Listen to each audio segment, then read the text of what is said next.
Have you ever just stopped and thought about how a submarine works? I mean, a massive chunk of steel, thousands of tons, just hanging out deep under the ocean, not sinking, not floating up.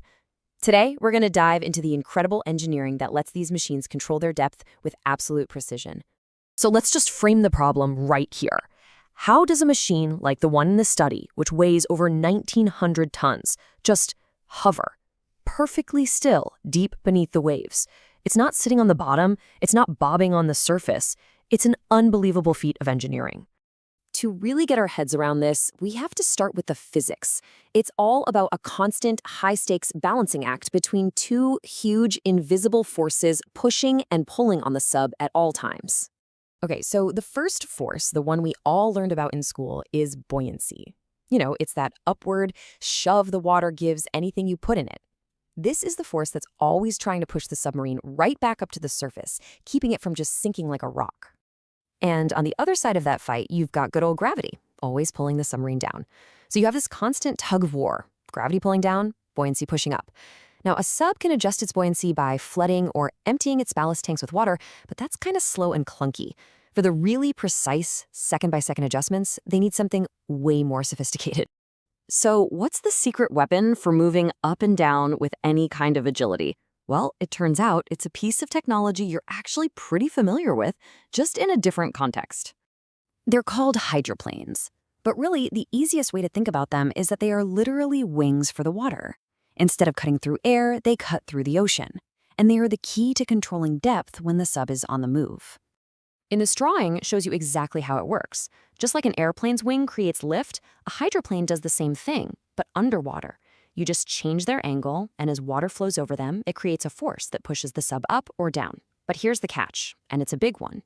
The sub has to be moving for these to have any effect. No forward motion, no lift. Now, trying to manage all this by hand, gravity, buoyancy, the angle of the planes, it would be an absolute nightmare. That's why modern subs hand the job over to a really sophisticated digital brain. And here's a simple look at that brain. It's an autopilot system. And what it does is create a constant feedback loop. It's always listening to a whole bunch of sensors, checking the depth, the pitch, the speed, and then it uses all that information to make tiny, constant changes to the controls. You can break that whole process down into 3 really simple steps. First, it senses. The sensors feed it data, what's our current depth? Then, it thinks. It compares where it is to where it's supposed to be. The captain wants 100 meters, but we're at 102. And finally, it acts. It calculates the perfect little adjustment for the hydroplanes and sends the command to fix the error. And this loop just repeats over and over, many times a second. Okay, but this is where it gets really, really cool. That autopilot, it doesn't just have one strategy. Its entire game plan for controlling depth changes completely based on one simple thing: how fast the sub is going. This is the absolute key takeaway from the research we're looking at. The submarine isn't a one-trick pony. It has 2 totally different ways of moving up and down, and the autopilot is smart enough to know exactly when to switch from one to the other as it speeds up or slows down. The engineers who built this simulation have these great names for them: elevator mode and sledge mode. When you're moving slow, you're in elevator mode. The sub uses the hydroplanes on its tower to go straight up and down while keeping the body of the sub totally level. But at high speed, it switches to sledge mode and uses the back planes to pitch the entire submarine up or down, just like an airplane taking off or land. So let's look at elevator mode. Think slow, quiet, sneaky. The autopilot is focused on keeping the sub's pitch at a perfect 0 degrees, completely flat, and it just uses those tower planes to go straight up or down.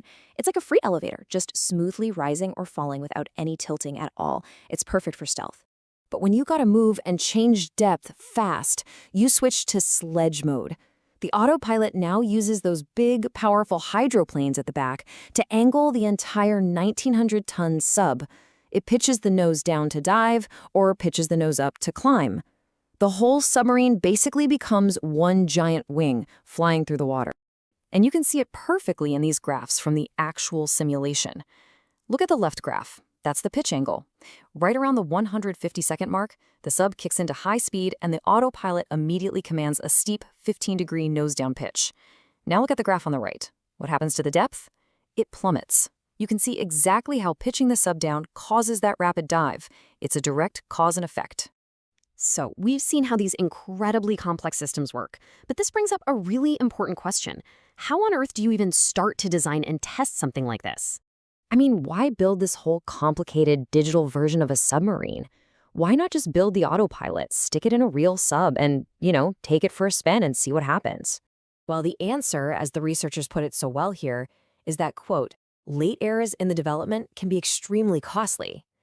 And when we're talking about a multi-billion-dollar nuclear submarine with 100 sailors on board, costly is probably the understatement of the century. And that right there is the whole point. The simulation isn't just a nice to have, it's an absolute necessity. It's a digital playground where engineers can test every wild scenario they can think of. They can perfect that tricky switch between elevator and sledge mode, all without risking a single life or a single piece of incredibly expensive hardware. It really makes you think, doesn't it?